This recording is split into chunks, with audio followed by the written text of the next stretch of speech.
Let me now bring on board Ashith Kampani, Chairman with Cosmic Mandla 15. Ashith, good morning. Thank you for joining us. Ashith, let me start with the moot point. Sitting at home, looking at the political uncertainty, if some of our viewers are nervous, should they exercise caution, book profits, or they should use the current nervousness as a good buying opportunity? Good morning, Nikunj. I think today market should view this as a good opportunity. We have been trying to get implementation of various decisions, and despite of all odds, the current government is walking ahead. They are trying to implement, and in fact they have implemented some of the decisions which they have walked last week, which is a very positive signal all over. It shows some kind of a confidence, and I believe that they will be able to walk through. So this, whatever correction comes or has come, should be viewed as an opportunity to invest into this market. But Ashith, do you not believe that the market should perhaps set down its expectations on whether this combination of the government which is going to form will be able to scale through reforms easily? Well, that time will say that how do you implement those reforms. But at this point of time, whatever has been done has sent a very positive signal all across. Now, let me put a very crucial thought across, that who are all this politics fighting for? A common man. And common man includes who? The people who pay tax, the people who are able to generate growth, people who are capable of bringing the growth back, versus the people who want to come above poverty line. So I think we need to put politics aside and come to a situation that support growth, we will be able to eliminate poverty. Rather than saying that this is whatever is getting done is politically motivated. So I believe that people of this country will realize what is in their interest and they will move forward. Ashith, let me have a counter argument here, and the counter argument is that even though we are blowing trumpets that reforms have arrived, FDI in retail or a 5 rupee per litre diesel price hike or FDI in aviation will not fix your macro, and it will not add to your GDP. So what are markets getting so excited about? Good question. But at least it's a good beginning that we want to reduce our deficit, and if the global commodity prices falling down helps us and our currency appreciating helps us, that will get shrink more. We have seen in last few days the crude price has come down from the height of 118, fell to around 108, and now it is at 110. Now it's an invisible thing. We are not figuring that into our deficit, and also we are not figuring that our rupee appreciates. It helps us in our import bill coming down, which helps us in reducing our fiscal deficit. But all the invisible things we want to ignore. If we attract more foreign capital, our currency appreciates, half of the problem seems to be getting solved there itself. Then second is perception. Perception improves. The rating agency of the world thinks that India is doing something. We don't get downgraded. Some more positive for us. So we need to work on that. Then only we'll be able to solve the problem of country which is within. Given the news flow we've got from New Delhi, do you think the texture and the complexion of the market will now change? Because up until now, what we've reported for the year 2012 is an extremely polarized market where only FMCG, select pharma and large cap IT stocks have moved. I think in our last conversation also I was of the view that we should be moving out, diversifying back from or rotate back from FMCG and pharma stocks into the banks, infrastructure and interest sensitive stocks, so that all the growth which can come back in next 3, 6 and 9 months, one should be able to capture them now. Give me an example. Give me an example of a stock which is priced to perfection. Give me a stock which is looking attractive, where there is deep value and markets currently are ignoring the business environment. Okay, I think if you look at the FMCG pack, ITC and HUL have been in an overheld position in many funds. Probably some rotation you might see from those stocks into the public sector banks, something like State Bank of India, or some private sector banks like ICICI Bank, or some financial services company. Ashith, And also the infrastructure, which is Ashith, I just want to discuss valuations for ITC. Why do you think valuations are expensive? If I look at the Bloomberg estimates, ITC is trading at something like 25 times based on FY13 estimates. Now that's not expensive. I mean, bubbles happen when P multiples go to 100 times and 200 times. 25 times, yes, it could be rich, but it is not bubble.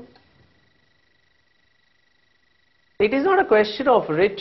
It's not a question of that what is expensive or what is attractive. It's a question of rotation, because ultimately, if incrementally the other sectors are going to move much higher in percentage term, probably you will look at the advantage. Second point is liquidity. If market comes back with the liquidity and there are funds which are flowing, probably it will flow into the manufacturing sector, which will go into the auto sector or the banking sector, which is going to become much more attractive than money moving into FMCG sector like HUL and ITC at this valuation, fresh money I'm talking about.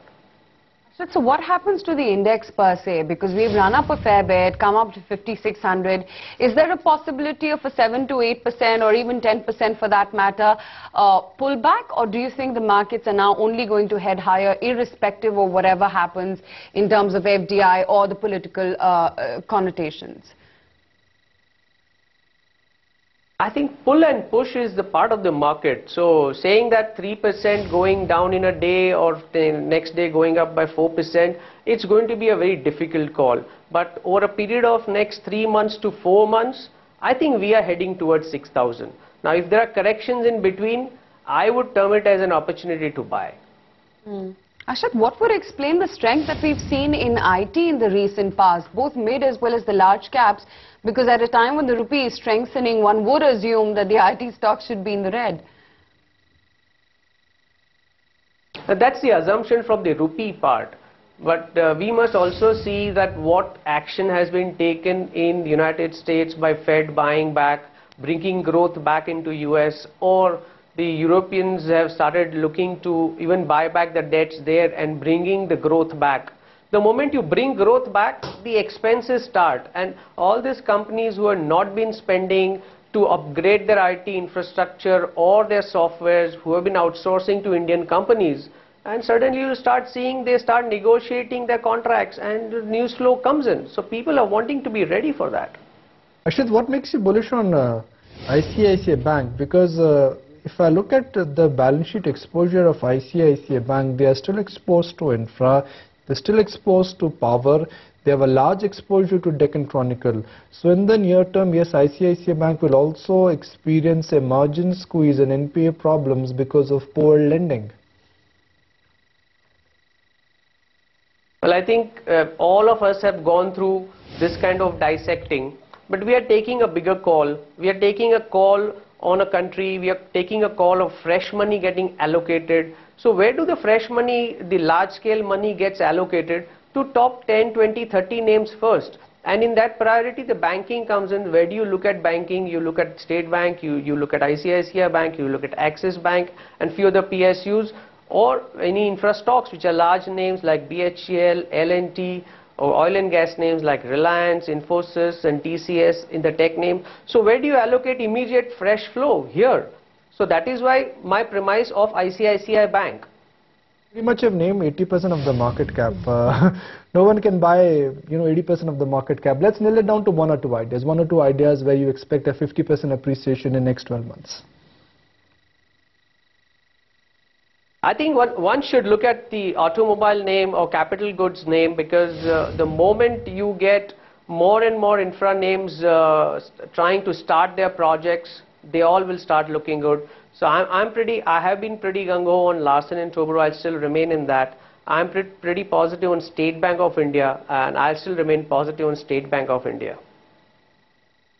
Ashith, what about the FDI beneficiaries, the retail as well as the aviation space, and are you bullish on any of these names? I would like to look at how they get the approvals and how they get the money in and what's the scaling up. Because if they are selling out their business, then it's a different issue altogether. But if they are co-managing the business, how the whole thing works out. So probably would wait to see one or two things happen on the ground and then start buying them or looking at them. Ashith, after QE3, everyone said buy, buy and buy, but commodity prices have corrected. So what do you make of this week's price action and price fall in crude? I think in our last discussion also you asked me that if the crude goes to 130 what happens, and I was not positive of crude going to 130. I don't still remain positive crude remaining at 110. The countries like Saudi Arabia wants to increase production and increase the flow of crude to bring it down to 100. And ahead of US elections, I think nobody wants crude price to go up so high that people start cribbing. So I don't think so crude price are going to go north, and it will remain between 100 110 range. I want to discuss a sector with you, Ashith, which is the NBFC space, and you understand the NBFC space much more than all of us. NBFC business this year is slowing down because either Indian consumer is exhausted or is confused. But if I look at NBFC stocks, Mahindra Finance, JM Financials, Bajaj Finance, all the NBFC stocks are up 50 to 80%. What explains the strength in FMCG when the core business is coming under stress? I think the consumers are not exhausted. Consumer wants more and at affordable price. Most of the NBFCs who have managed their margins well, they are doing well. Those who have managed to get the borrowing at a lower cost have done well. The most important part is availability of fund. So the moment availability of fund increases, the interest rate comes down, and expectation of interest rate coming down is driving all these businesses. Ashith, what's the assumption on moves from the RBI next? And do you think it is imminent that the RBI is going to cut rates in the October policy? Well, I have been dovish for a long time, but it seems in Reserve Bank's mind, the consumer inflation is a bigger worry than the core manufacturing inflation.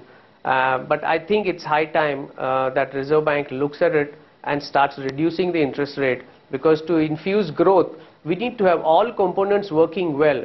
In isolation, we can say that FDI has come, it will not give much effect, or the crude prices have come down, it will not give much effect, or interest rate alone cannot bring the growth back. But all these factors put together can infuse a lot of growth. Ashith, do you have a nifty level in mind, and at that nifty level you would like to use the poker terminology, which is I will go all in? Anything less than 5,500, I would go all in. We are at 5,600, which means at 100 points down, you would invest all your money? Yes.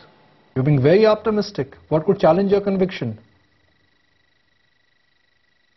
Well, challenge of conviction is that what all had to go wrong has gone wrong in last 2.5, 3 years.